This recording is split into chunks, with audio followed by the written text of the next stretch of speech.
Assalamualaikum warahmatullahi wabarakatuh.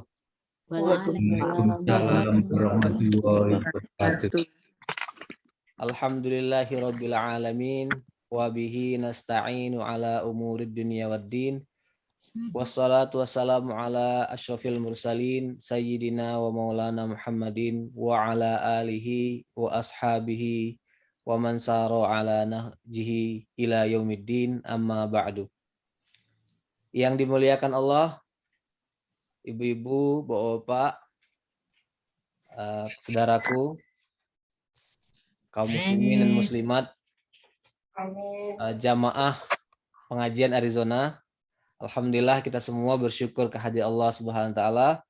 Pagi hari ini kita diberi Allah kesehatan, diberi Allah kekuatan, dan yang paling penting kita diberi Allah hidayah. Hati kita digerakkan untuk menghadiri kajian kita pada pagi hari ini, kajian surat Yasin. Salawat serta salam adalah kita sampaikan kepada Nabi kita, Nabi Muhammad Sallallahu Alaihi Wasallam. Salawat kepada para sahabatnya, kepada para pengikutnya hingga hari akhir.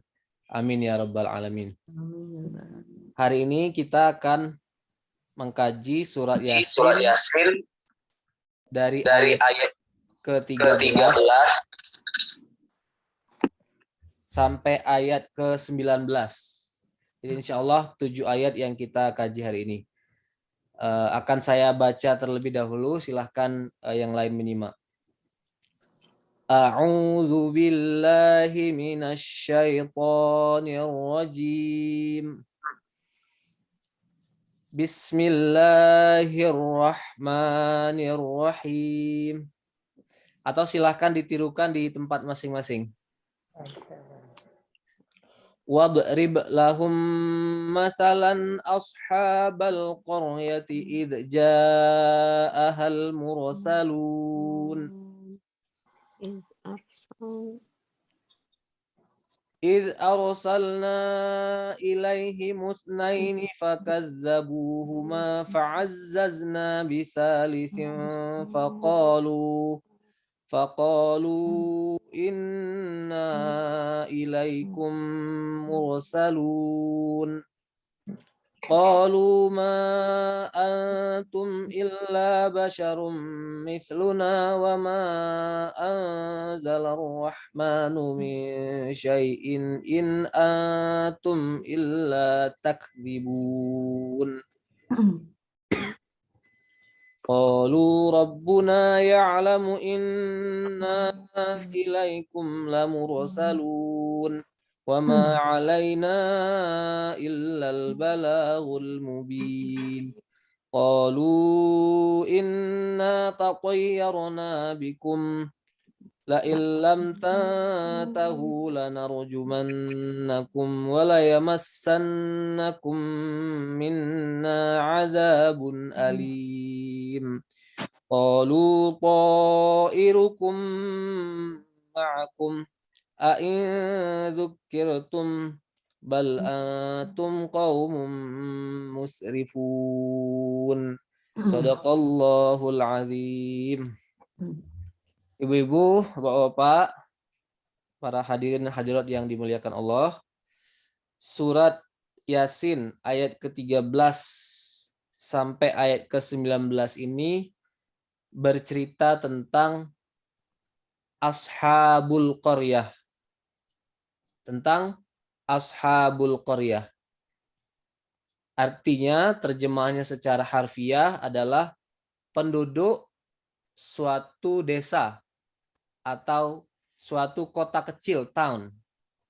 Qaryah itu artinya desa atau kota kecil. Nah, ayat yang akan kita kaji ini itu ayat yang memberikan inspirasi kepada kita selaku muslim secara umum dan memberikan inspirasi lebih khusus lagi kepada para dai, orang-orang yang mengajak orang lain ke jalan Allah.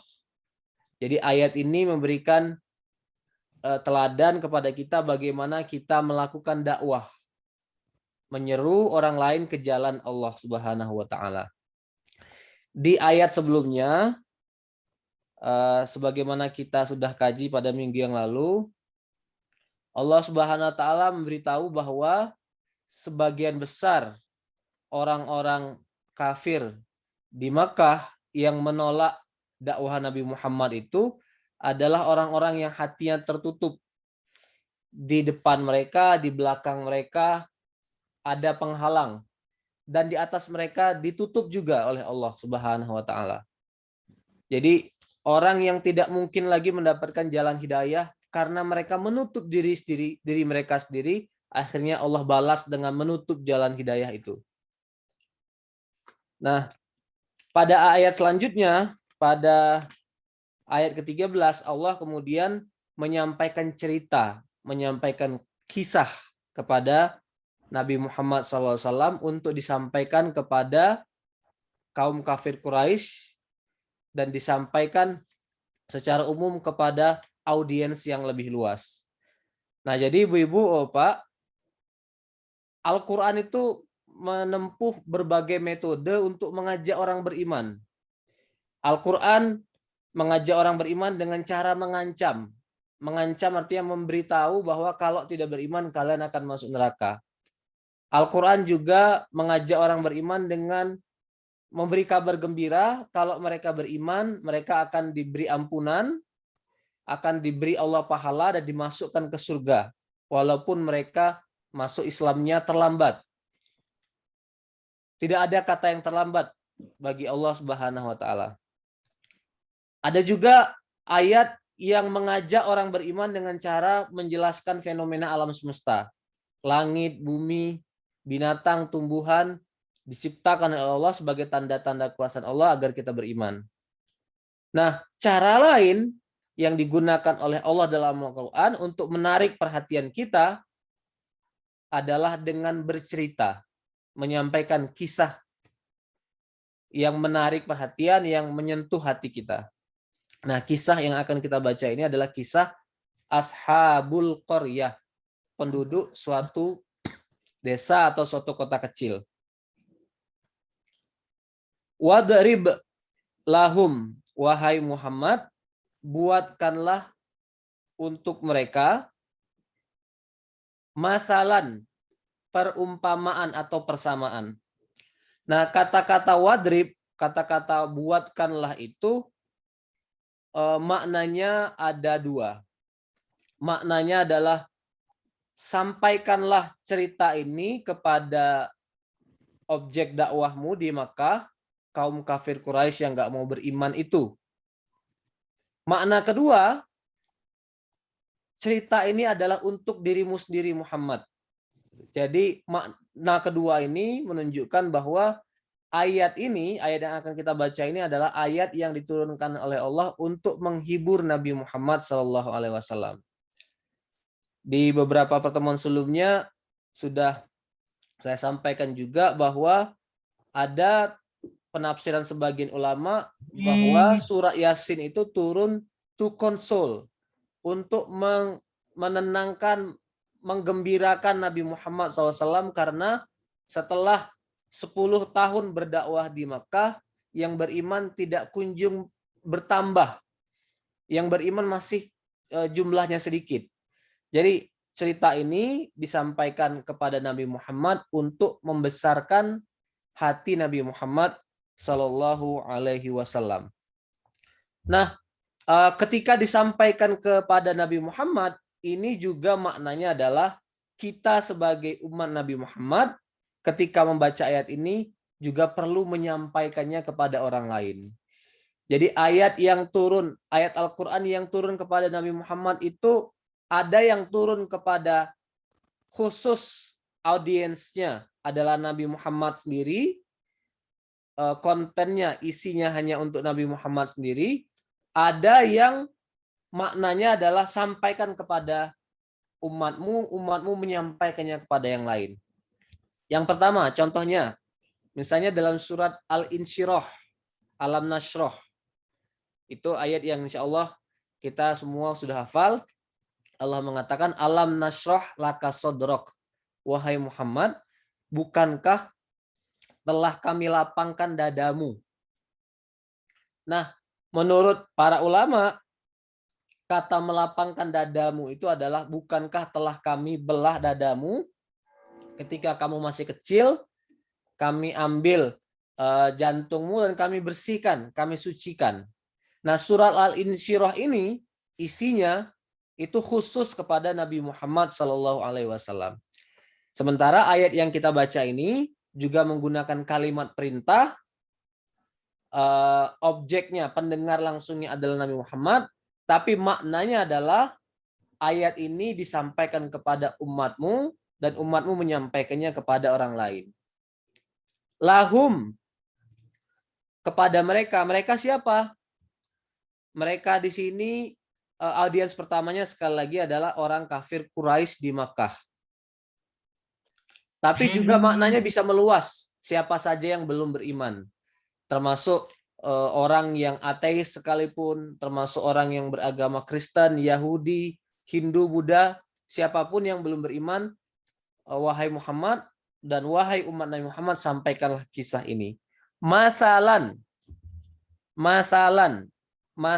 itu artinya terjemahannya adalah perumpamaan atau persamaan.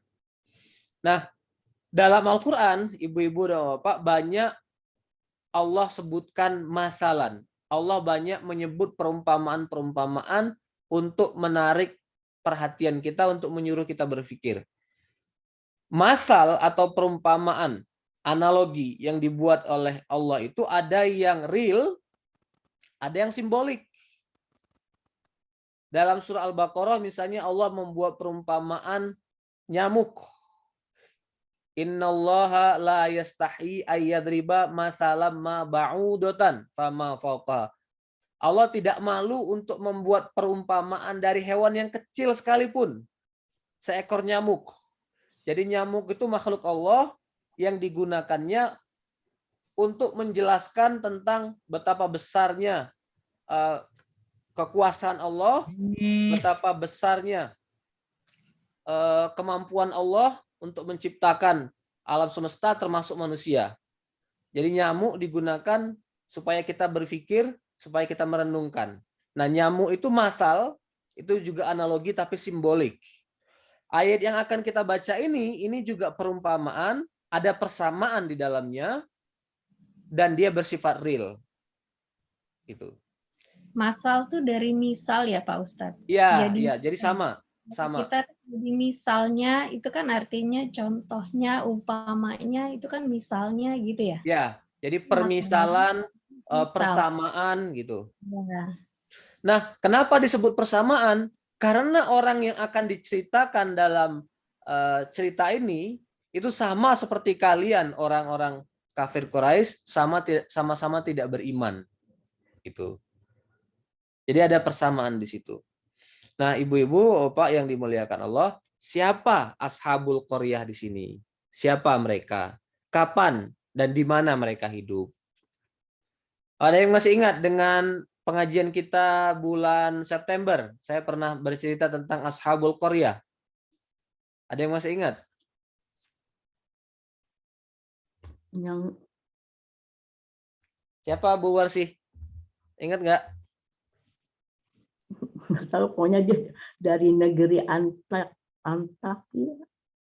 Dari negeri Antokia, betul. Ya, betul. Antokia itu Arabic pronunciation. Jadi kalau bacanya dalam bahasa Arab Antokia.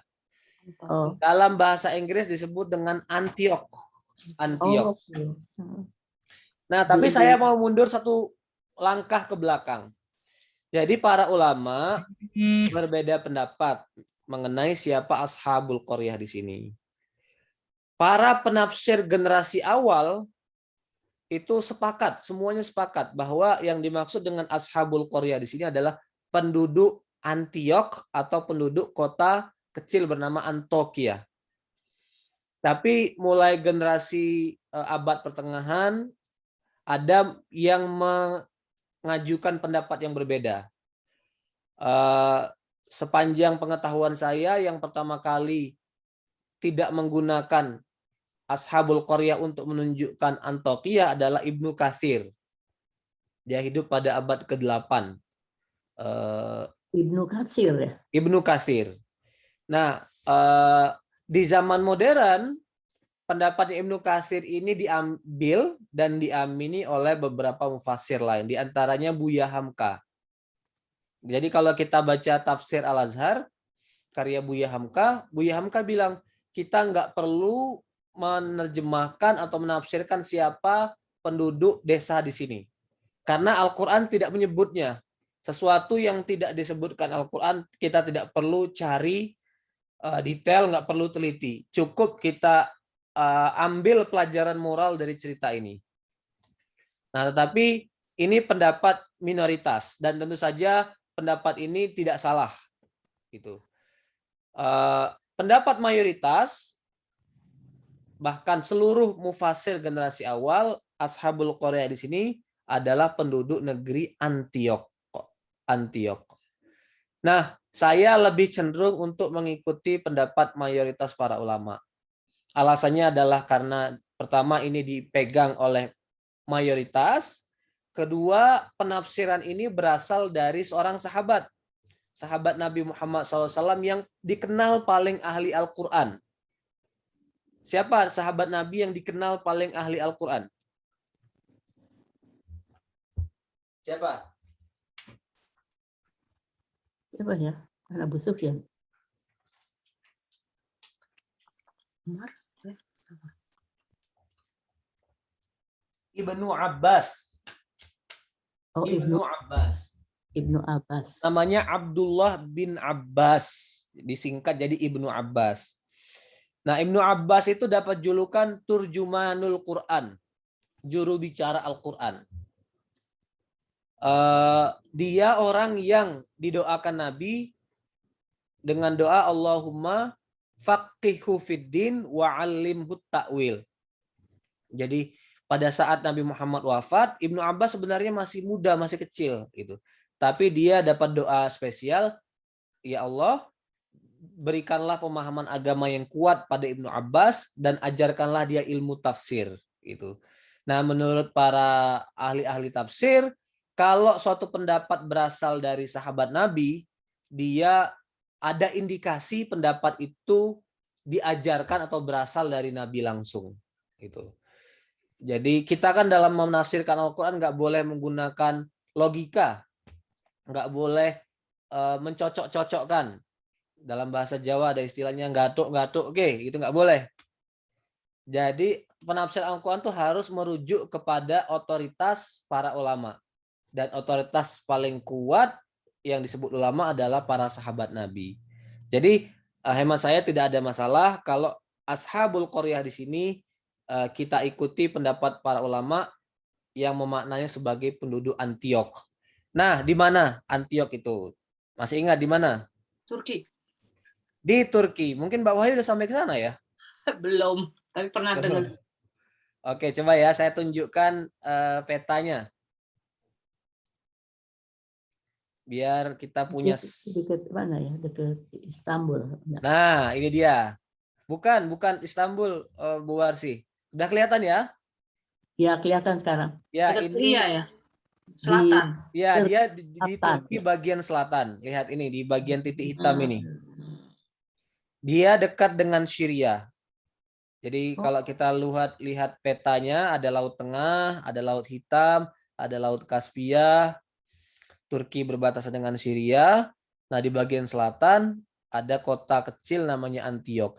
Di zaman itu Antiok ini berada di bawah kekuasaan Imperium Romawi atau Byzantine Imperium. Byzantine Imperium. Baru tahu nih ada kota namanya Antiok. Antiok. Dan kota Antiok ini kota bersejarah bagi orang Kristen karena kata-kata Antiok itu literally berulang kali disebut di Antiok di dalam Bible, dalam New Testament. Gitu. Oke. Berarti Nah, kapan peristiwa ini terjadi? Kapan peristiwa itu terjadi? Menurut menurut mayoritas para ulama, peristiwa ini terjadi pada zaman Nabi Isa masih hidup. Nabi Isa itu hidupnya tidak panjang, bahkan dia wafat sebelum usia 35 tahun. Nah, peristiwa yang akan kita tafsirkan ini terjadi pada saat Nabi Isa masih hidup. Gitu. Nabi Isa mengutus beberapa orang sahabatnya untuk berdakwah ke negeri Antiok. Itu. Nanti akan kita sampaikan di ayat-ayat selanjutnya. Mau tanya Pak Rafiq, itu yang Ya. Syria sekarang sedang bergejolak kan ya? Masih bergejolak ya? Masih. Ya toh, mereka yang dekat dengan Antiok itu masih nggak ya. aman ya? Ya, civil war, perang sipil Iya. antara sesama Muslim Hmm. memperebutkan kekuasaan. Hmm. Idja ahal mursalun, ketika penduduk Antiok itu didatangi para utusan. Nah, para ulama lagi-lagi berbeda pendapat tentang siapa yang dimaksudkan dengan para utusan di sini. Mayoritas para ulama menafsirkan para utusan di sini adalah murid-murid dari Nabi Isa, murid-murid Yesus. Murid-murid Yesus yang diutus oleh Yesus sendiri untuk berdakwah dari Yerusalem, dari Palestina ke Antiok, ke perbatasan Turki dengan Syria tadi. Itu menurut pendapat mayoritas para ulama. Tapi sebagian lain termasuk Hamka tadi yang tidak mau menerjemahkan Ashabul Qaryah sebagai Antiok, dia bilang ini kita nggak tahu siapa Al-Mursalun di sini dan tidak bisa dipastikan bahwa mereka itu adalah murid-murid Nabi Isa gitu. Bahkan ada ulama yang mengatakan kalau disebut utusan ya berarti mereka rasul. Mereka adalah para nabi, para rasul yang diutus Allah langsung, bukan diutus nabi gitu. Nah, dalam kitab-kitab tafsir disebutkan nama siapa nama utusan ini. Tapi saya merasa kita tidak perlu tahu namanya juga.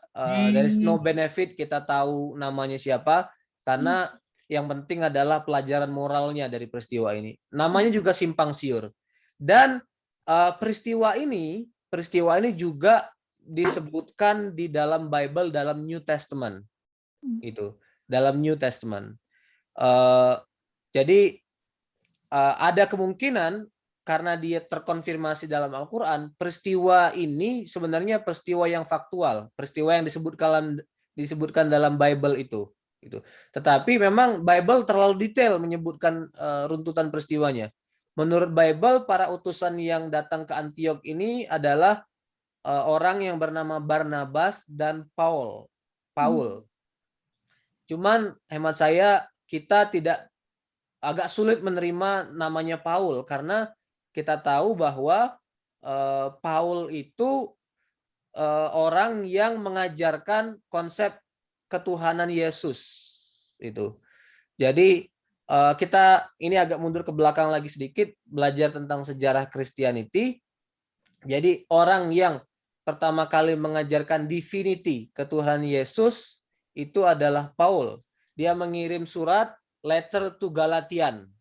Dia mengirim surat kepada penduduk di Galatian yang bukan Bani Israel gitu. Jadi dalam bahasa Inggris disebut dengan Gentile. Gentile itu orang-orang yang bukan keturunan Bani Israel. Jadi dia mendakwahkan ajaran Yesus itu keluar Bani Israel dan mengklaim bahwa Yesus itu adalah Tuhan, orang yang memiliki kesucian, orang yang divine gitu.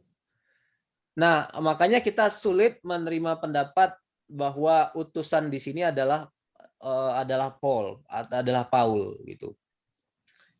Kita tidak perlu tahu siapa namanya.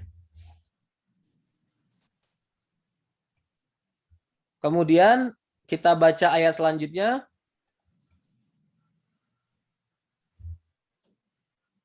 إذ أرسلنا إليهم اثنين فكذبوهما فعززنا بثالث فقالوا إنا إليكم مرسلون. Silahkan dibaca terjemahannya, Mbak Ningsih, Bu Ningsih. Ayat Ayat 14. 14, insyaallah. Bismillahirrahmanirrahim. Yaitu ketika kami mengutus kepada mereka 2 orang utusan, lalu mereka mendustakan keduanya. Kemudian kami kuatkan dengan utusan yang ketiga, maka ketiga utusan itu berkata, sungguh kami adalah orang-orang yang diutus kepadamu. Ya, terima kasih. Ingatlah, arsalna ketika kami utus ilaihim kepada penduduk Antiok itu isnaini, dua utusan. Nah, kalau mengikuti pendapat mayoritas para ulama tadi, 2 utusan ini berarti dia murid langsung Nabi Isa, yang dalam Al-Quran surah As-Saff dia disebut dengan kaum Hawari. Pernah dengar ya? Ya, Hawariyun. Idz qalal hawariyuna nahnu ansarullah. Ingatlah ketika kaum Hawari, Jesus disciple, murid-muridnya Yesus mengatakan kami adalah penolong agama Allah. Itu. Mereka diutus kepada Bani Israel yang tinggal di Antiok. Ingat, nabi-nabi yang diutus Allah kepada Bani Israel dari keturunan Nabi Israel itu dakwahnya hanya kepada Nabi Israel. Jadi dakwahnya Nabi Isa, dakwahnya Yesus itu hanya untuk rasnya, untuk Bani Israel saja. Itu. Nah, Bani Israel itu sudah mengalami diaspora. Nabi Isa sendiri dilahirkan di Judea, di kawasan Palestina, tetapi sebagian yang lain sudah ada yang sampai ke Irak, sampai ke Mesir, sampai juga ke Antiok itu. Nah, Nabi Isa mengutus disciple-nya tadi pergi ke Antiok untuk mengajak memberitahu dakwah tauhid yang dibawa Nabi Isa kepada Bani Israel yang tinggal di Antiok. Itu. Walaupun ulama lain, ulama modern namanya Ibnu Ashur juga menulis dalam kitab tafsirnya At-Tahrir wa Tanwir namanya, para utusan ini juga diberitahu, kalian juga jangan lupa menegur, menyampaikan dakwah kepada penduduk asli kota Antiok, kaum Roman, orang-orang Romawi yang pagan, yang menyembah berhala, dan mereka ini kaum politeis, berhalanya banyak, Tuhannya banyak. Jadi betul objek dakwah utamanya adalah Bani Israel, tapi juga jangan lupakan untuk menyampaikan dakwah kepada penduduk asli, penduduk setempat yang penyembah berhala. Gitu. Mas bertanya. Ya. Assalamualaikum. Tadi kalau yang kaum Hawarin itu kan sebutan untuk murid-murid Nabi Isa ya? Ya. Apakah itu juga dari Bani Israel? Ya, betul. Dari Bani Israel, Mbak. Oke. Dari Bani Israel. Hanya ada sebutan khususnya bagi murid-murid Nabi Isa gitu ya? Iya. Muridnya Nabi Isa itu jumlahnya tidak banyak, hanya 12 orang. Gitu. Oh, yang disebut 12 orang sahabat itu ya? Oke. Ya, 12 orang disciple itulah murid setia, dan orang-orang ini tidak pernah mengklaim Yesus sebagai Tuhan. Yang mengklaimnya itu adalah orang yang bukan disciple dan tidak pernah ketemu dengan Yesus sendiri. Itulah yang disebut dengan Paul. Gitu. Makanya gini, dalam sejarah dakwah Yesus yang di zaman dia hidup dan zaman setelah dia hidup, itu ada 2 versi ajaran Nabi Isa atau 2 versi ajaran Yesus. Yang pertama, keyakinan bahwa Yesus itu bukan Tuhan dan Yesus itu hanya Mesias atau Mesias, juru selamat. Al-Quran juga mengaku itu, Al-Masih kan? Al-Masih itu artinya adalah juru selamat. Itu. Nah, orang yang mempercayai Yesus sebagai juru selamat bagi Bani Israel, mempercayai Yesus sebagai nabi, dalam literatur orang Barat sejarawan Barat disebut dengan Jewish Christian. Jewish Christian. Itu istilah bahasa Inggrisnya untuk kaum Hawari. Kaum Hawari memang lebih spesifik, orang yang ketemu dengan Nabi Isa langsung. Jewish Christian tuh bisa jadi dia hidup setelah Nabi Isa sampai beberapa puluh tahun dan percaya Nabi Isa tuh hanya seorang nabi. Jewish Christian artinya Kristen Yahudi gitu ya. Dalam pandangan kita Kristen itu agama, Yahudi itu agama. Tapi dalam karya akademik sejarawan Barat maknanya bukan orang yang beragama Yahudi, bukan orang yang beragama Kristen, tapi orang yang percaya bahwa Yesus itu bukan Tuhan. Dia hanya sebagai juru selamat. Itu kelompok pertama Jewish Christian. Yang kedua yang disebut dengan Pauline Christian. Apa namanya tadi? Pauline Christian. Kristen versi Paul itu. Nah, Paul ini bukan disciple, tidak pernah ketemu dengan Yesus, tetapi dia orang yang keluar dari Judea dan mengirim surat, berdakwah, membawa misi, menyampaikan ajaran Yesus itu keluar Bani Israel, ke kaum Gentile namanya. Kaum Gentile. Dan dia menabrak aturan hukum yang dibawa oleh yang ada dalam tradisi Bani Israel. Jadi dalam tradisi Bani Israel sejak zaman Nabi Musa itu orang Yahudi, orang Bani Israel itu harus bersunat kalau dia laki-laki. Nah, tapi bagi Paul nggak harus bersunat. Nah, itu yang membuat dia berpisah dengan Jewish Christian. Jadi kita untuk percaya pada Yesus itu tidak harus sunat dan cukup dengan dibaptis. Jadi baptisme itu atau pembaptisan itu dimunculkan atau disyariatkan sebagai pengganti dari tradisi sunat. Gitu. Nah, itu ajaran yang disampaikan oleh Paul atau nama aslinya Saul sebenarnya, tapi kemudian berubah menurut dialek Romawi menjadi Paul gitu. Mungkin maksudnya itu kali ya Pak Ustadz, kan kalau circumcise itu sunat, itu kan kalau kita kan artinya untuk mempurify, artinya untuk membersihkan. Ya. Baptis itu sendiri itu kan menggunakan air. Dia biasanya kalau dibaptis itu kan juga maksudnya juga untuk mempurify. Jadi si Paul Christian ini rupanya dia menggantikan circumcise ini sebagai baptis untuk purification ini mungkin ya maksudnya. Ya, bisa jadi sih Mbak, walaupun kalau circumcision itu yang dibersihkan lebih spesifik gitu. Cuma begini, dalam tradisi non Bani Israel, tradisi non Yahudi, itu mereka nggak kenal dengan istilah maaf memotong kulup kemaluan itu, dan bagi mereka itu menyakitkan, nggak kebayang gitu. Makanya mereka nggak bisa mengikuti tradisi itu, berat gitu. Nah, si Paul ini nggak mau dia memberatkan orang dan dia ingin attract more followers, menarik lebih banyak pengikut gitu. Akhirnya ajaran dalam Old Testament, dalam perjanjian lama yang dibawa Musa itu diabaikan. Makanya sampai hari ini bagi teman-teman Kristen itu hukum yang ada dalam Old Testament perjanjian lama tidak dianggap berlaku gitu. Tapi jauh banget ya dari sunat ke baptis. Ya. Nah, Pauline Christianity ini sebenarnya masih menjadi ajaran yang minoritas sampai beberapa ratus tahun bahkan setelah Paulus ini meninggal. Dia baru menjadi mainstream itu setelah terjadi konversi Kaisar Romawi. Siapa nama kaisarnya? Alexandria Agung. Bukan. Alexander the Great itu orang Greeks, orang Yunani.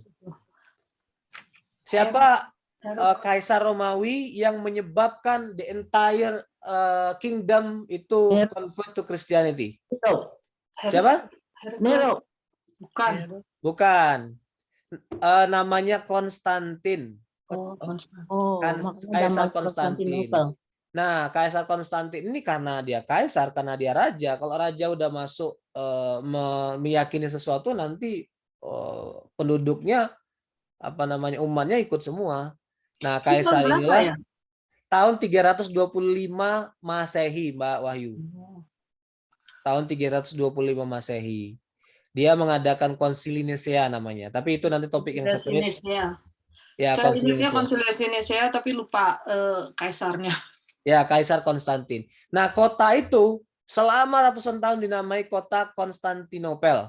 Baru berubah menjadi Istanbul setelah apa? Setelah Islam masuk. Ottoman Setelah Empire. Ottoman. Ditaklukkan oleh siapa namanya? Alexander. Bukan Salahuddin. Salah ya? Bukan. Bukan. Muhammad Al-Fatih. Muhammad Al-Fatih. Oke, kita kembali ke ayat ini. 14. Jadi id arsalna ilaihi musnaini fakadzabuhuma. Dua orang utusan Nabi Isa ini ditolak, dianggap bohong, disebut sebagai liars, pendusta oleh siapa? Oleh Bani Israel yang ada di Antiok dan oleh penduduk asli dari Antiok itu sendiri. Itu disebut sebagai pendusta, sama seperti Nabi Isa sendiri itu dakwahnya ditolak oleh orang-orang Bani Israel yang hidup di zaman dia, Nabi Isa itu. Makanya kan pengikut Nabi Isa itu sangat sedikit. Gitu. Kenapa Nabi Isa ditolak? Karena orang-orang Bani Israel itu sudah lama sekali menunggu seorang penguasa politik. Jadi kan Bani Israel ini selama berabad-abad dijajah mereka. Setelah pindah mereka setelah diajak pindah oleh Nabi Musa dari Mesir ke Palestina. Nah, kemudian di zaman Nabi Sulaiman, Nabi Daud, Nabi Sulaiman mereka mengalami masa keemasan. Setelah itu berbagai peradaban, berbagai imperium datang menjajah Bani Israel. Jadi mereka itu orang yang terjajah, orang yang diperbudak gitu. Dan mereka tuh berharap akan datang seorang juru selamat yang juga berperan sebagai penguasa politik gitu. Nah, Nabi Isa sayang sekali gitu tidak menjadi political ruler. Dia tidak menjadi seorang raja dalam pengertian politik gitu. Nabi Isa hanya menjadi seorang nabi, seorang spiritual reformer, membenarkan ajaran tauhid yang sudah melenceng di kalangan Bani Israel. Di zaman itu sudah ada rajanya sendiri. Dalam Bible, dalam sejarah Kristen kita tahu namanya Pontius Pilatus namanya. Dia raja Roman itu. Nah, karena Nabi Isa, Yesus tidak menempatkan diri sebagai seorang king, sebagai seorang raja, maka dia ditolak oleh Bani Israel, oleh pengikutnya, orang yang semestinya mengikuti dia. Akhirnya pengikutnya ini memfitnah Nabi Isa, dilaporkan ke Pontius Pilatus ini, dan Pontius Pilatus lah gubernur Romawi yang menjajah Yerusalem lah yang dianggap menyalib Nabi Isa. Dalam keyakinan orang Kristen, Nabi Isa sudah benar-benar disalib, tapi dalam keyakinan kita yang disalib adalah orang lain. Nabi Isa diangkat. Nah, siapa yang menyalib tadi? Itu gubernur Romawi namanya Pontius Pilatus. Gitu. Jadi seperti Nabi Isa yang dianggap yang ditolak, pengikutnya Nabi Isa yang dikirim di Antiok juga ditolak. Fakadzabuhuma. Makanya fa'azzazna bitsalisin. Kami perkuat dengan kedatangan orang yang ketiga, utusan yang ketiga, faqalu inna ilaikum mursalun. Tiga orang ini kemudian mengatakan kami adalah orang-orang yang diutus. Kami adalah orang-orang yang diutus Nabi Isa. Ingat, diutus Nabi Isa sama artinya dengan diutus oleh Allah langsung, gitu. Jadi, dan ini ada turunan masalah hukumnya. Jadi dari ayat ini para ulama mengekstrak dimensi hukum, gitu. Kalau utusannya utusan, sepanjang yang mengutus itu setuju, maka dia utusan yang bisa diakui. Gitu. A mengutus B. B ini mengutus C dan D. Nah, sepanjang A ini ridho, maka C dan D itu bisa dianggap sebagai utusan A. Gitu. Masalah fikihnya misalnya begini. A mengutus B untuk melamar seseorang. B berhalangan, B mengutus C dan D. Nah, apa hukumnya lamaran yang disampaikan C dan D ini?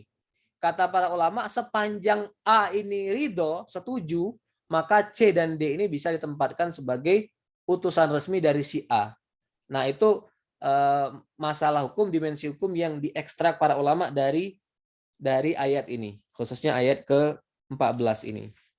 Faqalu inna ilaikum mursalun. Kita lanjutkan ayat ke-15.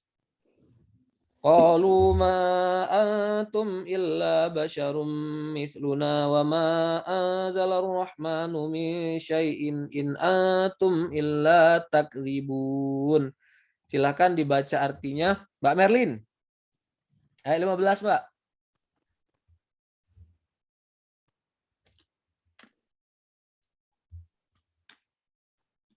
Belum terdengar, Mbak?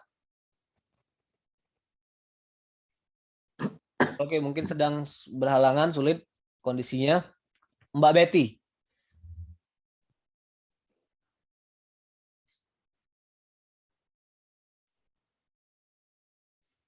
Belum muncul juga. Abang Jamari, ayat ke-15. Pada di mute itu, Mas. Iya, ini nggak sadar kalau di mute ya. Ya. Oh, silakan Bang Jamari. Bismillah. Mereka penduduk negeri menjawab, kamu ini hanyalah manusia seperti kami, dan Allah yang Maha Pengasih tidak menurunkan sesuatu apapun. Kamu hanyalah pendusta belaka. Ya, terima kasih Bang Jamari. Jadi ini respon orang yang didakwahi 3 utusan Nabi Isa ini. Kalian itu hanya manusia biasa. Berarti apa? Mereka ini orang yang punya ekspektasi, yang datang itu bukan manusia, yang datang itu malaikat. Kalau manusia biasa punya hidung, punya telinga, punya kaki, makan, minum, tidur, berarti kalian bukan utusan. Kalian bukan orang yang spesial gitu. Nah, kata para mufassir, kalimat ini bukan keluar dari Bani Israel. Kalimat ini keluar dari penduduk setempat, kaum politeis, penyembah berhala. Karena orang-orang Bani Israel, mereka tahu bahwa dalam sejarah dakwah tauhid, itu para nabi itu manusia. Bani Israel itu orang yang memori mereka ke belakang itu panjang. Mereka tahu bahwa Musa itu manusia, Ibrahim itu manusia, Ishak itu manusia, Yusuf itu manusia. Mereka tahu semua nabi itu manusia. Jadi kalimat ini menurut para ulama keluar dari kaum pagan penyembah berhala. Gitu. Dan ini tipikal, ini umum terjadi, bahkan dalam ayat-ayat Al-Quran yang lainnya juga diceritakan respon orang-orang penyembah berhala di zaman Nabi Muhammad. Muhammad, kamu bukan nabi karena kamu juga manusia. Gitu. Wama anzalar rahman, Tuhan yang maha penyayang itu tidak menurunkan apa-apa, min syai', tidak menurunkan sedikit pun ke kalian gitu. Nah, ada pertanyaan yang diajukan para ulama. Kenapa kata yang muncul di sini adalah Rahman? Kenapa sifat yang mereka gunakan untuk menunjukkan ke Tuhan itu Rahman? Kenapa tidak disebut wama anzalallah gitu? Allah tidak menurunkan apapun kepada kalian. Kalimat itu tidak digunakan, yang digunakan adalah Tuhan yang Maha Rahman tidak menurunkan apapun kepada kalian. Kenapa kira-kira? Ada 2 jawaban. Iya, untuk menunjukkan kebaikan Allah gitu ya, yang maha murah gitu.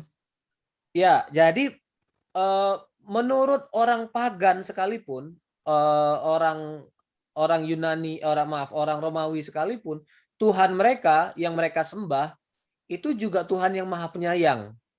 Jadi Tuhan maha penyayang ini dalam perspektif orang orang Romawi di situ. Nah, Ibnu Ashur, penafsir yang saya sebutkan, itu bilang bahwa Tuhannya orang zaman itu adalah Zeus.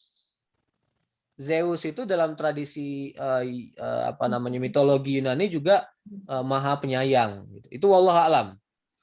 Nah, penafsiran kedua, orang-orang Bani Israel, orang-orang Yahudi di zaman itu, bahkan juga termasuk zaman sekarang, itu tidak boleh menyebutkan nama Tuhan secara langsung. Nah, Tuhan dalam bahasa Ibrani atau bahasa Hebrew itu disebut dengan apa? Ada yang tahu? Tuhannya orang Yahudi itu apa? Yahweh. Yahweh. Yahweh itu sebenarnya Allah tapi dalam bahasa Ibrani. Nah, bagi sebagian orang Yahudi atau Bani Israel, mereka nggak boleh menyebutkan kata Yahweh. Jadi muncullah kata Ar-Rahman. Gitu. Nah, jadi mereka menyangkal bahwa 3 orang utusan ini membawa risalah dari Allah Subhanahu wa taala karena dianggap manusia biasa. Nah, ayat ini juga sekali lagi itu bermakna membesarkan hati Nabi Muhammad SAW. Ayat ini juga menghibur Nabi Muhammad. Wahai Muhammad, kamu bukan orang yang pertama berdakwah dan ditolak Muhammad. Orang yang sebelum kamu itu juga berdakwah dan ditolak. Jadi sekali lagi surat Yasin ini turun dalam konteks masyarakat Mekah yang masih menolak dakwah Nabi Muhammad. Kata Ibnu Ashur, surat Yasin ini turun tahun 10 setelah kenabian. Udah 10 tahun kok yang masuk Islam masih sedikit. Nah, ada perasaan down, ada perasaan kecil hati, dibesarkanlah dengan ayat ini. Muhammad, orang sebelum kamu, 3 orang yang datang Muhammad. 3 orang tetapi juga ditolak. Jadi jangan berkecil hati. Jadi ayat ini ada makna membesarkan hati Nabi Muhammad SAW. Lanjutkan. Qalu rabbuna ya'lamu inna ilaikum lamursalun. Dibaca terjemahannya yang belum ini. Bu Lina silakan. Ayat berapa tadi Mas? 16 ya? Ayat 16. Bismillahirrahmanirrahim. Mereka berkata, Tuhan kami mengetahui bahwa sesungguhnya kami adalah orang yang diutus kepada kamu. Ya. Terima kasih. Coba kita perhatikan ya. Di akhir ayat ini Allah menggunakan kata lamur salun. Pada ayat ke-14, silakan dicek naik ke atas 2 baris, ada kata mursalun juga. Jadi terulang kata yang sama. Di awal ayat 14 tadi mereka sudah bilang kami ini utusan. Gitu. Nah, kalimatnya datar. Tetapi pada ayat ke-16 ini kata mursalun, kami ini utusan, itu dibuat dengan nada yang berbeda. Ayat ke-16 ini menggunakan letters of affirmation. Masih ingat di pertemuan lalu letters of affirmation itu apa? Lam salun. Lam, huruf lam. Apa lagi? Inna. Inna. Coba lihat, perhatikan ayat ini. Inna. Sesungguhnya kami. Ilaikum kepada kalian. Lamur salun. Benar-benar orang yang diutus. Jadi ada 2 huruf penegasan. Ada 2 letters of affirmation. Inna dan la. Nah, ketika letters of affirmation digunakan, berarti apa? Berarti ada penolakan. Ada penolakan. Dalam bahasa Arab ini keluar sedikit ya, dan informasi yang mudah-mudahan bermanfaat. Khobar atau kalimat yang mengandung informasi itu ada 3 jenisnya. Yang pertama, informasi yang memberitahu orang yang nggak tahu, orang yang blank. Orang yang nggak ada penolakan dalam dirinya. Gitu. Kalimatnya mestinya kalimatnya berbunyi begini. Ana mursal atau nahnu mursal, kami orang yang diutus. Itu. Nah, ada lagi naik ke atas kalimat yang disampaikan kepada orang yang bertanya. Tolab. Kalian siapa? Jawabannya bagaimana? Sesungguhnya kami adalah orang yang diutus. Inna mursalun. Menggunakan letters of affirmation tapi 1. Inna mursalun. Nah, naik ke atasnya lagi itu menggunakan 2 huruf letters of affirmation. Ketika orang yang bertanya itu sudah menolak. Jadi itu yang disebut dengan penggunaan letters of affirmation ganda 2. Karena objeknya atau lawan bicara kita sudah inkari, mengingkar. Gitu. Nah, Al-Quran itu indah sekali. Jadi dia konsisten ketika orang masih tahap awal digunakan kalimat yang datar, tapi ketika sudah menolak, kata bahasa Al-Quran switch dia, menggunakan letter of affirmation. Gitu. Oke, inna ilaikum lamur salun. Ada kita lanjutkan. Wa ma alaina illal balagul mubin. Silahkan dibaca, Mbak Yanti. Ayat ke-16. 17. Oh, iya 17, maaf. Terima kasih. 17. Silakan Mbak Yanti ayat ke-17. Masih mute. Oh, Bu Ade, silakan Bu Ade. Bismillahirrahmanirrahim. Dan kewajiban kami tidak lain hanyalah menyampaikan perintah Allah dengan jelas. Ya, terima kasih. Bu Ade sedang sakit atau? Enggak, emang saya mute. Oh, enggak, suaranya Mute sedikit. Enggak, Suaranya lagi, biasanya agak kencang tapi hari ini pelan. enggak, nih lagi barusan minum air hangat. Oh, oke. Ya, Dari mudah-mudahan tadi sehat dengerin terus. enggak belum dipanggil-panggil, tapi karena saya mute.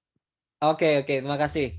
Nah, dijawab oleh 3 orang utusan ini. Kami ini hanya bertugas menyampaikan risalah Allah kepada kalian. Nah, kalimat ini ada 2 maknanya. Makna yang pertama adalah mereka menjawab tugas kami menyampaikan, artinya kami tidak mencari apa-apa. Kami tidak mencari materi, nggak mencari kekuasaan, kalian nggak beriman silahkan. Itu makna pertama.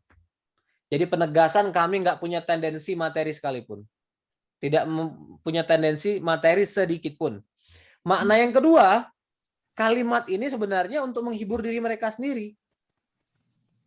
Ya udahlah kalau mereka nggak mau beriman, tugas kita ini kan hanya mengajak. Gitu.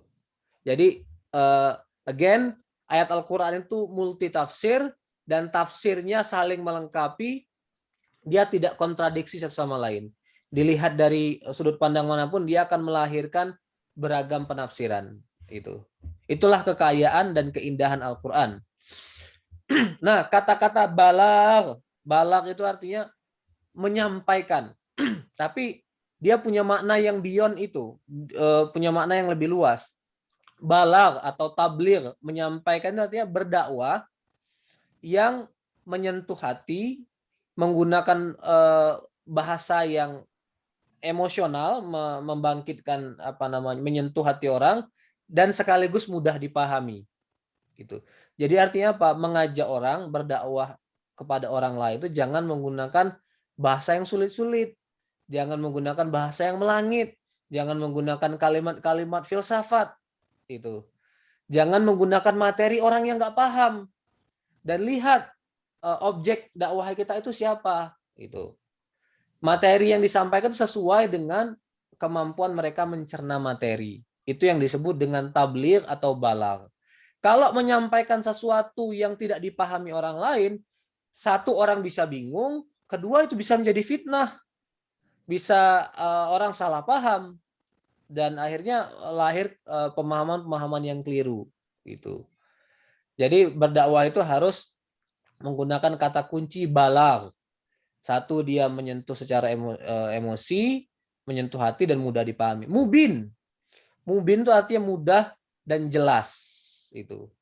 Jadi kita mau mengajak siapapun harus kata kuncinya 2 itu.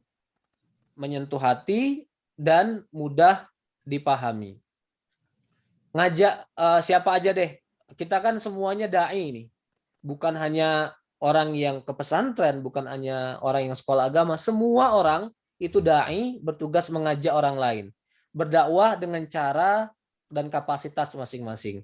Kita di sini juga berdakwah kepada pasangan kita. Kalau dia belum dekat kepada Allah, belum taat.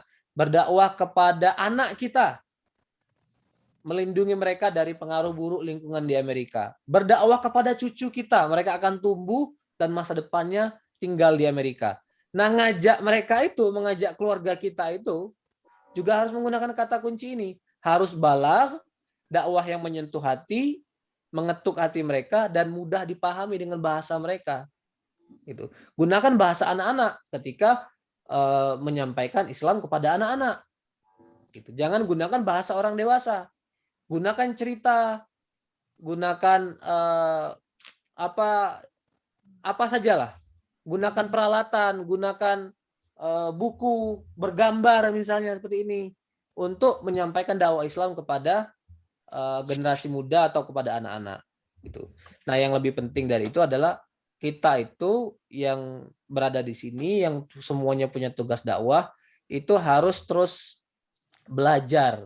Ilmunya jangan itu-itu aja. Gitu. Ilmunya itu harus terus ditambah. Gitu. Kita nggak bisa menghindar dari tugas belajar kalau mau berdakwah kepada keluarga kita. Itu. Kalau niatnya berdakwah kepada pasangan, kepada anak, nanti ditanya anak, ini apa? Nah, kita nggak ngerti, nggak tahu jawabannya apa. Itu kalau kita nggak punya background ilmu, gitu. Makanya kita perlu belajar. Kalau nggak ngerti pada saat itu nggak apa-apa, tanya kepada orang yang kita anggap mampu. Yang pokok adalah kita itu belajar tidak kenal waktu terus-menerus. Oke, nah pelajaran moralnya dari ayat ke-16 ini adalah utusan Nabi Isa ini kan tadi diolok-olok dia di atas, di kalimat atas tadi. Dia dianggap sebagai liars, ditolak, diejek. Tapi lihat respon mereka apa? Respon mereka masih tetap bersikap halus, mereka nggak balas ngejek, dan mereka bilang kami stick dengan tugas kami berdakwah. Mereka jaga wibawa, nggak menurunkan level mereka sebagai utusan Allah dengan ngomong kasar juga. Jadi seorang dai itu nggak pernah membalas ejekan, umpatan, perkataan kasar dengan perkataan kasar yang sama. Itu menurunkan dignity, kehormatan. Nah, ini juga kunci bagi kita. Itu jangan ladeni orang yang nggak dewasa, orang yang nggak berpikir dengan baik dengan bertindak yang sama. Itu pelajaran moral dari ayat ini, wa ma alaina illal balaghul mubin. Oke, kita 2 ayat lagi ya. Qalu inna tatayyarna bikum la illam tantahu lanarjumannakum wa la yamassannakum minna adzabun alim. Silakan dibaca. Siapa yang mau baca silakan, ada yang menjadi volunteer?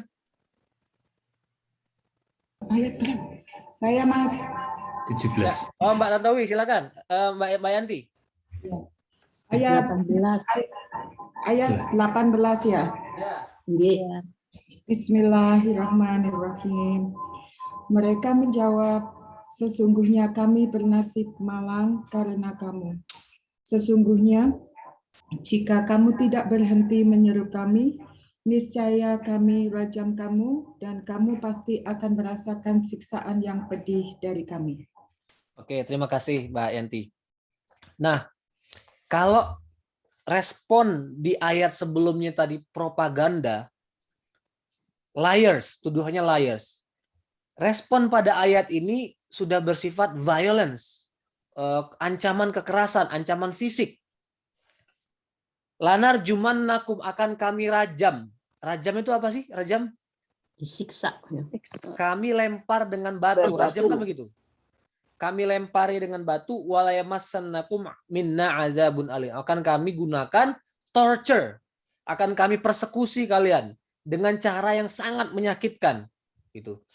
Nah, ini respon orang yang nggak punya logika, orang yang nggak punya intelektualisme. Kalau mereka punya akal sehat, mestinya mereka berdebat dengan 3 orang utusan ini. Tunjukkan di mana ajaran ini yang nggak rasional. Di mana ajaran ini yang nggak bisa kalian terima? Diadakan debat. Tapi karena mereka memang nggak punya akal sehat, dan setiap orang yang nggak punya akal sehat itu mereka akan beralih kepada tindakan fisik, kepada persekusi. Itu.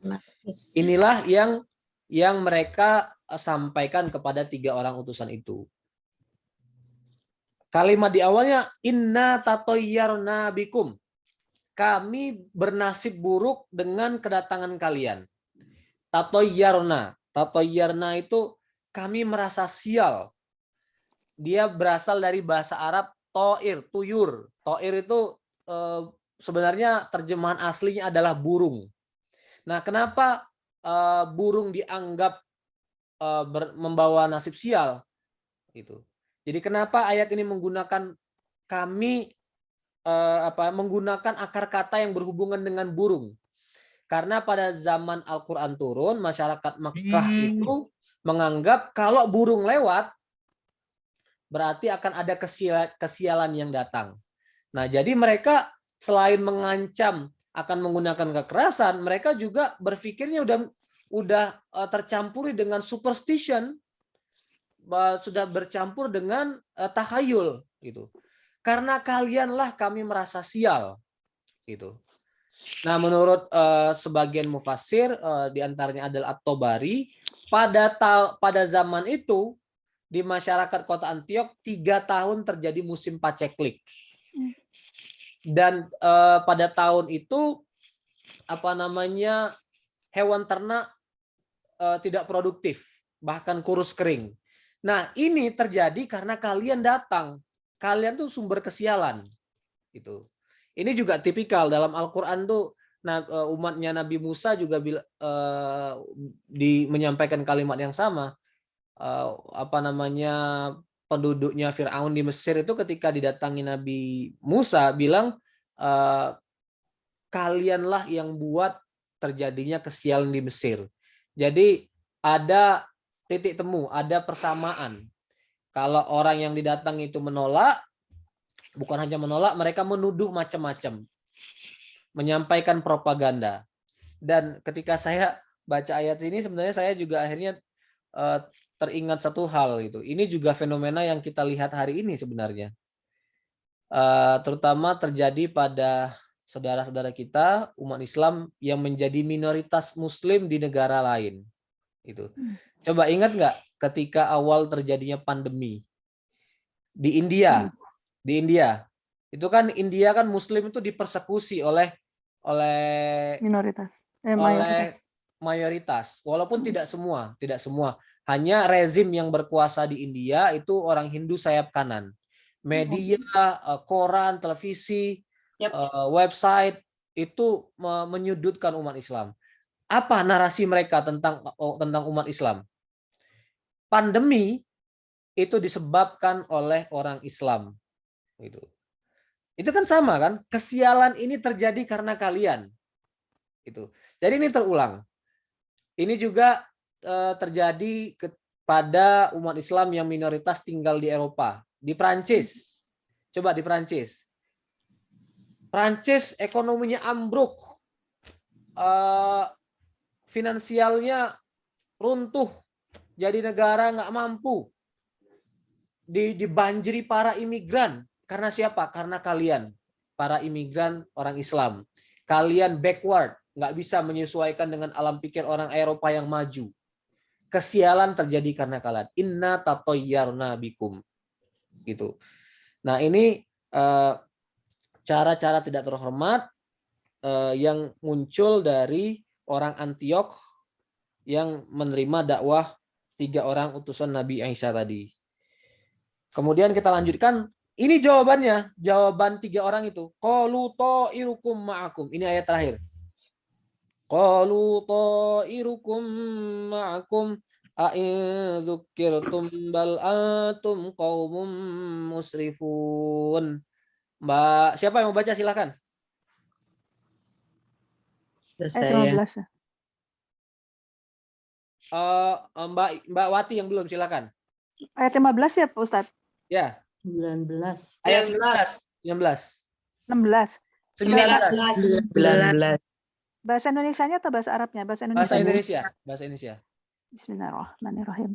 Mereka, utusan-utusan itu berkata, kemalangan kamu itu adalah karena kamu sendiri. Apakah kamu diberi peringatan? Sebenarnya, kamu adalah kaum yang melampaui batas. Ya, terima kasih. Nah, jawaban 3 orang ini, qalu ta'irukum ma'akum. Kesialan itu ada pada kalian sendiri. Nah, kalimat ini ada 2 penafsiran. Ada 2 makna. Ada 2 makna. Yang pertama, sebenarnya nggak ada yang namanya sial itu. Itu superstition. Itu takhayul. Dalam Islam kan kita nggak boleh berpandangan kesialan terjadi karena sesuatu hal. Misalnya kita tidur dilompati kucing gitu ya, apalagi. Atau yang cecek. Nah, yang seperti itu nggak ada. Itu namanya superstition. Jadi yang kalian yakini sebagai kesialan sebenarnya nggak ada. Itu hanya imajinasi kalian sendiri. Itu tafsiran pertama dari kalimat ini. Ta'irukum ma'akum. Tafsiran kedua, itu bukan kesialan. Itu nasib buruk gitu ya. Sumbernya itu adalah dari kalian sendiri. Ta'irukum ma'akum, bersama kalian. Bersama kalian itu berasal dari kalian sendiri. Karena perilaku kalian kepada Allah, nggak mau dengar risalah Allah, maka terjadilah musim paceklik itu. Jadi apa yang kalian terima itu adalah efek dari sikap kalian tidak mau beriman kepada Allah, kepada dakwah Nabi Isa. Nah, itu makna kedua dari kalimat ta'irukum ma'akum. A'in dzukirtum. Ini menggunakan kalimat tanya. A itu satu huruf ya. Kata A itu artinya adalah apakah. Sinonimnya adalah hal. Sama artinya hal dengan A itu apakah. Nah, tapi apakah di sini itu kalimat retoris. Kalimat tanya yang disampaikan tetapi tidak untuk dijawab karena udah tahu jawabannya.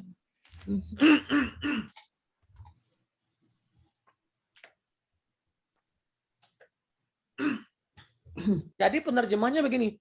Apakah ini respon kalian ketika kalian diingatkan? Jadi ini pertanyaan yang retoris. Apakah ini sikap kalian, cara kalian ketika kalian diingatkan?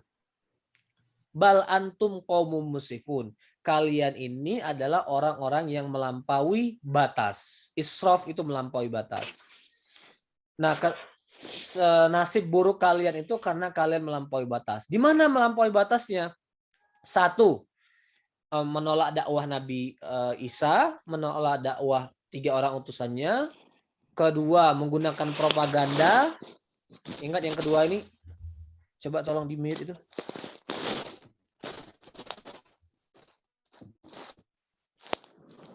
Apa itu?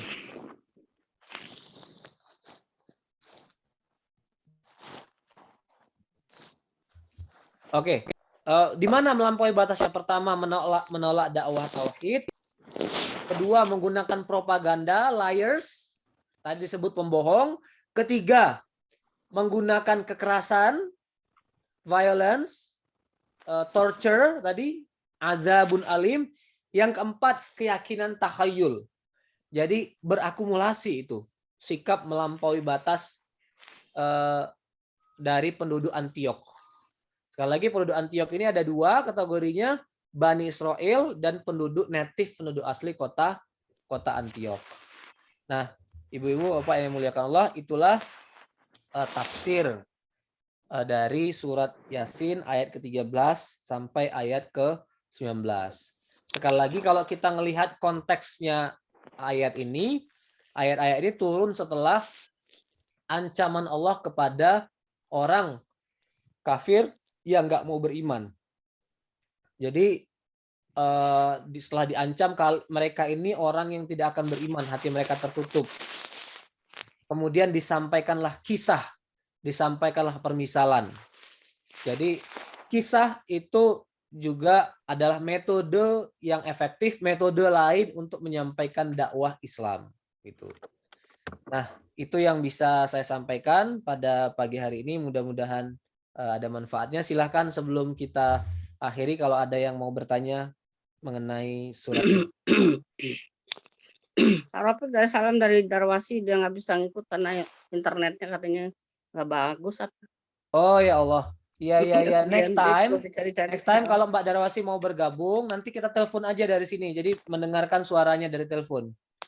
Ya nanti saya salamin. Iya. Salam kembali. Terima kasih Bu Ade. Ya, Mbak Wahyu tadi mau tanya ya? Silakan Mbak Wahyu. Iya Mas, nggak tahu apakah berhubungan dengan ini apa enggak. Tapi kayaknya tadi waktu di awal-awal itu kan Mas Rafiq bilang tentang surat apa yang Al-Asr ya, itu membukakan kami melapangkan dadamu gitu kan. Asyarah al-insyirah. Asyarah al-insyirah ya. Alam nasyrah kasodrak itu ya, membukakan atau melapangkan dadamu. Terus Mas Rafiq tadi mengartikan bahwa benar-benar membukakan dadanya dan dibersihkan. Memang itu kan berlaku untuk hanya kepada Rasulullah ya. Tapi apakah ada tafsir lain yang mengartikan bahwa ini juga untuk manusia biasa kayak saya dan yang lain gitu, bahwa kita itu juga akan dilapangkan dadanya untuk memudahkan urusan dan sebagainya? Karena begini Mbak Wahyu, ayat keduanya itu berbunyi wa wada'na anka wizrak, dan telah, coba dibaca terjemahnya Mbak Wahyu.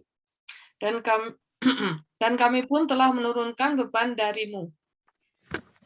Ya, menurut penafsiran para ulama, yang disebut beban di sini adalah dosa. Jadi dosa dan kemungkinan berdosa itu sudah diangkat dari Nabi Muhammad SAW. Jadi Nabi Muhammad itu disebut maksum, orang yang tidak pernah melakukan dosa dalam hidupnya. Ya, Nabi pernah melakukan kesalahan, tetapi itu tidak disebut, tidak dikategorikan sebagai dosa.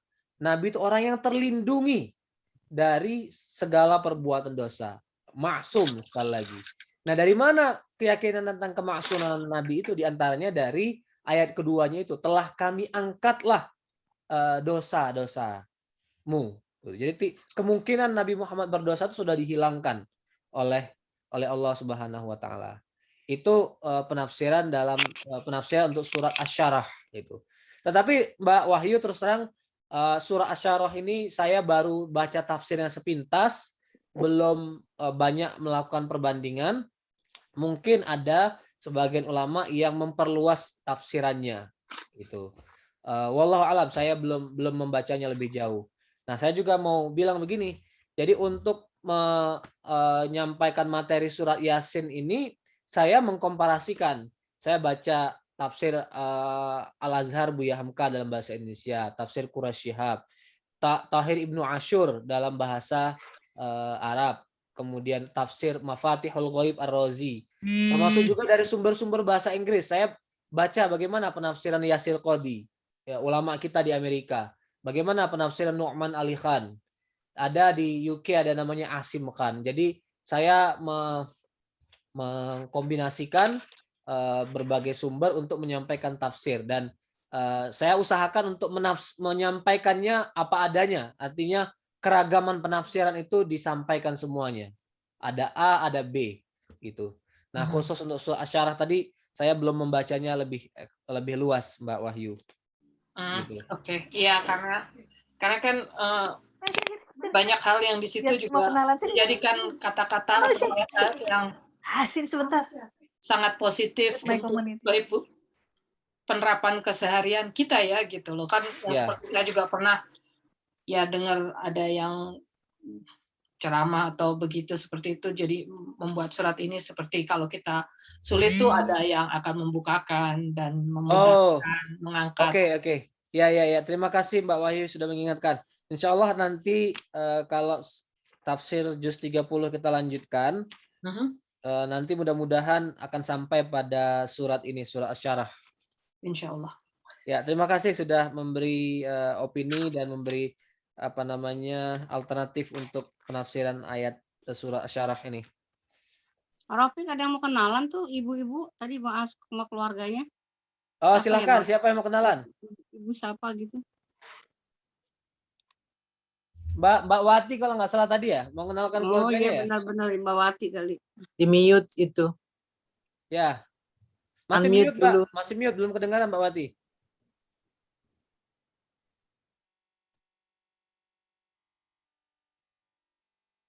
Kenapa Pak Aswik?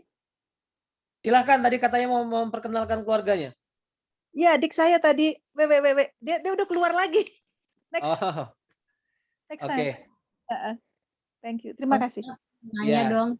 Mbak Wahyu mana sih Mbak Wahyu? Mukanya kok nggak pernah kelihatan. Mana sih Mbak Wahyu? Mbak Wahyu mana dicari tuh? Pak Ustadz, saya mau Wahyu. nanya dong. Oke, kita Mbak sesi Wahyu. tanya dulu deh. Kita sesi tanya jawab, nanti setelah ini boleh saling sapa. Silakan Mbak Dita. Jadi gini, kemarin waktu di awal di minggu lalu kalau nggak salah kan Pak Ustadz bilang bahwa surat Yasin ini adalah jantungnya Al-Quran. Benar kan? Ya. Kalau nggak salah minggu lalu bilang ya.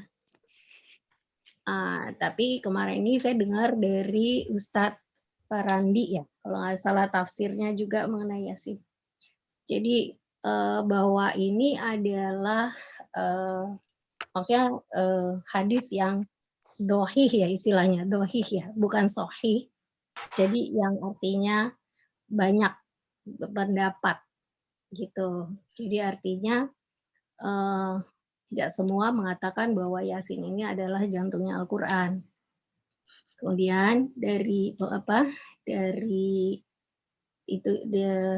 tafsir ini dari beberapa tafsir juga menyatakan bahwa Al-Quran bahwa surat Yasin itu harus dibaca setiap hari atau dibaca setiap hari Kamis, itu tidak sahih gitu katanya. Dan juga bahwa Yasin, bahwa kalau orang sakit dibacakan surat Yasin, sebenarnya itu juga dohih juga gitu, karena sebenarnya kita itu membacakan kepada orang sakit itu selama itu Al-Quran apa saja, tidak harus Yasin, itu dibacakan pada waktu justru memang maksudnya silahkan aja gitu, jadi tidak harus Yasin katanya. Nah terus kemudian lagi juga dikatakan bahwa membaca Yasin itu untuk orang yang meninggal itu juga tidak sahih gitu loh, karena tidak ada di situ dikatakan bahwa justru malah katanya sebaiknya dibaca itu justru kalaupun mau memberi baca gitu terhadap orang yang sakit, entah itu Yasin atau itu surat lain, justru pada orang sebelum meninggal. Jadi tidak ada kalau orang yang meninggal dibacakan Yasin itu juga tidak sahih gitu loh. Jadi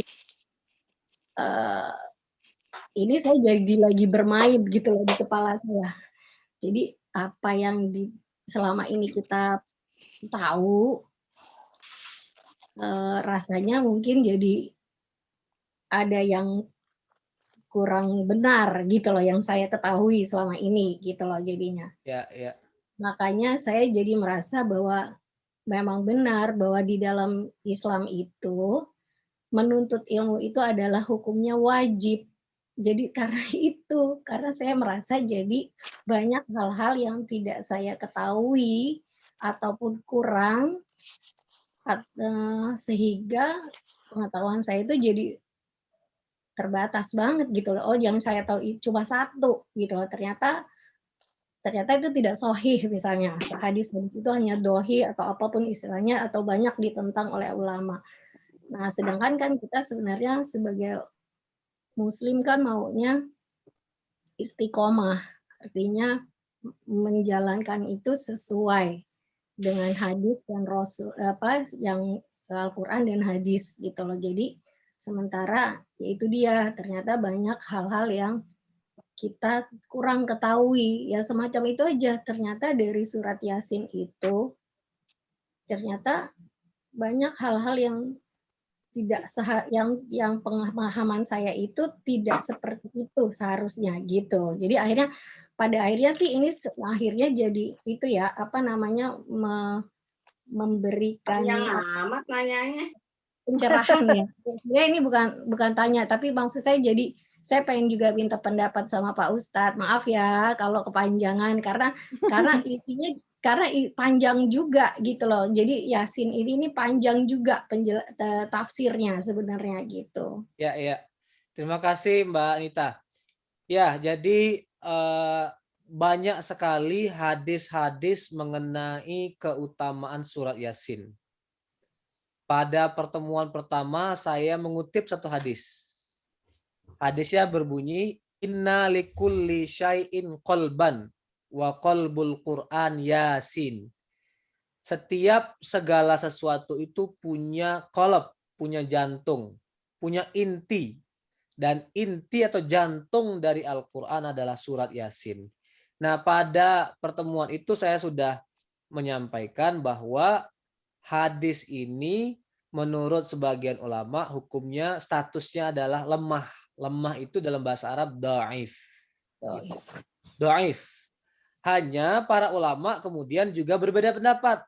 Apa hukumnya mengamalkan hadis yang dhaif? Dhaif itu mata rantai perawinya, fulan sampai bersambung ke Rasulullah itu diragukan kekuatannya. Ada kemungkinan ada perawinya yang pelupa, nggak kuat ingatannya, ada kemungkinan perawinya yang pendusta. Nah, para ulama berpendapat begini dalam kaidah ilmu hadis. Kalau dia lemah karena perawinya ada yang pendusta, jelas-jelas ada pembohong di situ, maka hadisnya tidak bisa diterima sama sekali. Tapi kalau lemahnya karena perawinya itu hafalannya nggak kuat, catatannya nggak bagus sehingga dia lupa, maka dia kelemahannya itu masih bisa diselamatkan. Tidak terlalu parah dibandingkan dengan kelemahan karena ada pembohong di dalam mata rantai periwayatnya. Juga kalau dia kelemahannya bukan dalam masalah hukum halal dan haram, bukan masalah akidah, dia tidak mengajarkan misalnya apa yang akan terjadi di alam kubur misalnya, apa yang akan terjadi di neraka misalnya, dia hanya berbicara atau mengajarkan isinya tentang dorongan orang untuk lebih dekat kepada Allah, dorongan misalnya untuk banyak membaca Al-Quran, maka para ulama biasanya lebih longgar dan menerima kedoifan hadis yang kriterianya seperti itu. Imam Ahmad itu yang mengumpulkan hadis dalam kitab besar namanya Musnad Ahmad.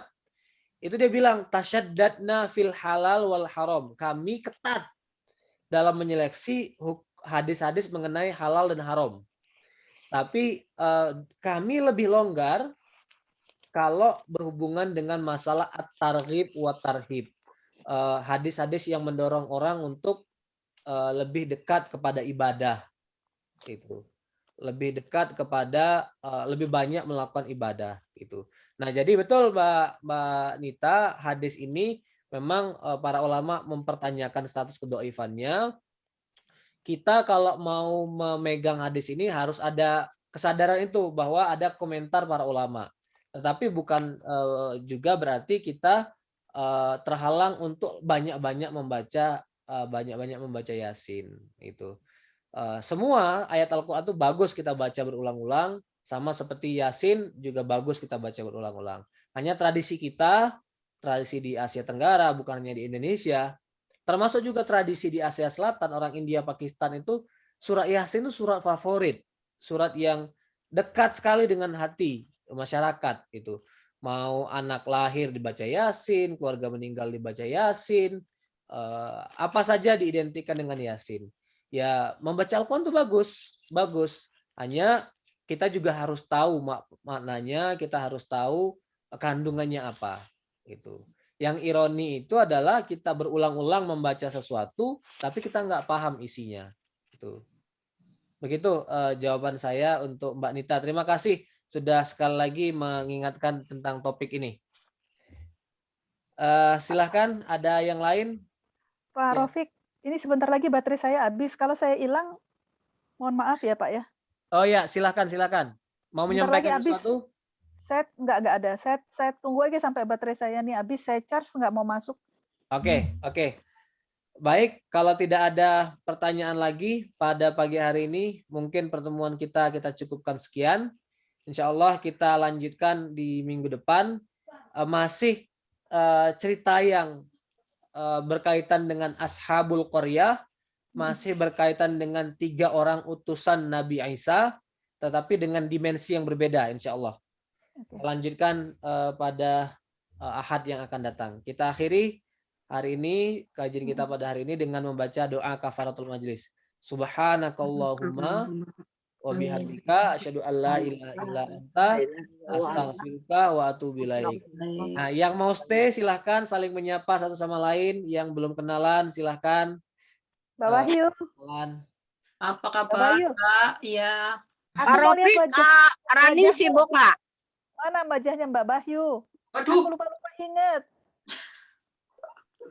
Mana Mbak Wahyu?